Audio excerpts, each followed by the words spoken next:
Bonjour, nous parlons aujourd'hui du portrait de Mona Lisa.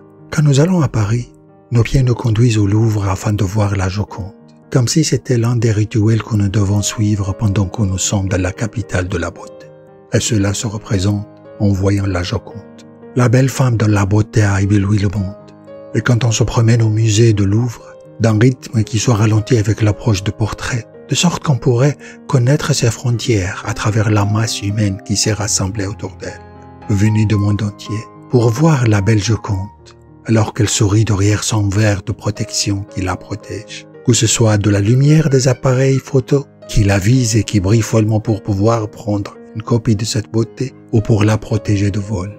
Elle sourit doucement et calmement devant les appareils photo et devant les gens qui arrivent, devant toutes ces masses qui se sont rassemblées de différentes races et ethnicités, de sorte que personne ne puisse imaginer la langue de l'autre.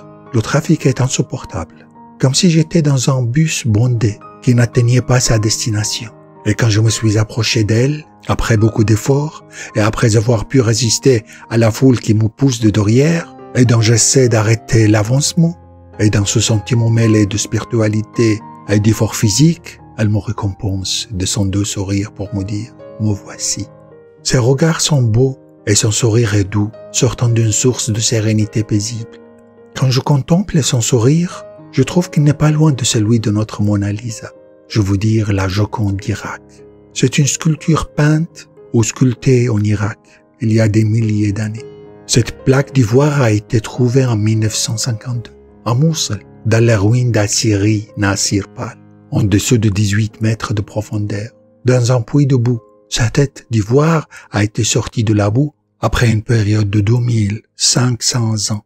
Elle est sortie rayonnante de vie, dans toutes les couleurs naturelles d'ivoire, de couleurs coordonnées entre ses cheveux noirs foncés et le visage rond, pour nous révéler la beauté féminine de la femme assyrienne irakienne.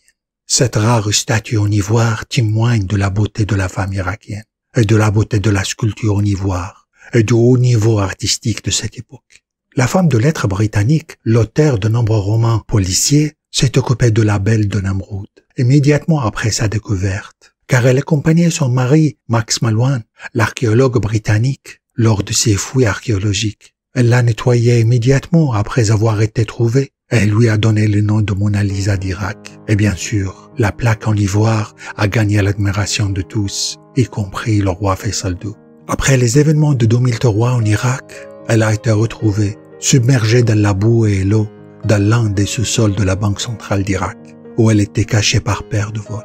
L'artiste irakien était créatif et a su sculpter le sourire qui rivalisait avec le sourire et la beauté de Mona Lisa. À travers elle, nous pouvons imaginer la beauté saisissante de cette période et le haut niveau artistique atteint par les peuples qui ont vécu avant nous en passé lointain. Et nous avons une autre belle femme en Irak, c'est la fille d'El-Mahdi. Et c'est une peinture accrochée dans de nombreuses maisons irakiennes, au nord, à l'est, à l'ouest et bien sûr au sud, en particulier dans les marais. Elle ne connaît pas de peintre en particulier et son histoire n'est pas documentée historiquement. Elle semble donc quelque peu fantaisiste, mais elle est héritée de génération en génération. Son histoire est qu'un officier britannique, lors de l'occupation d'Irak, est tombé amoureux d'elle et a demandé sa main de sa famille, qui a refusé sa demande. Et les événements de l'histoire se déroulent dans ce contexte.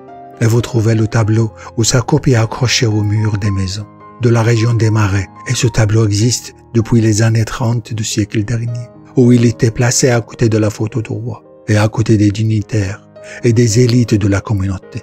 Vous trouvez aussi cette photo dans les salons de coiffure, les magasins, les cafés, les maisons, transmises de génération en génération. Elle est également présente dans la littérature kurde et turkmène, qu'il s'agisse de peinture ou d'histoire. Et chaque peuple et chaque génération a une beauté dans son imagination, qu'il accrochait dans sa maison, qu'il s'agisse d'un tableau ou d'une copie, pour être convaincu qu'il est proche de cette source de beauté. Et la Joconde demeure, génération après génération, l'inspiration des peuples en quête de beauté, source d'inspiration, de poésie et de littérature. Merci.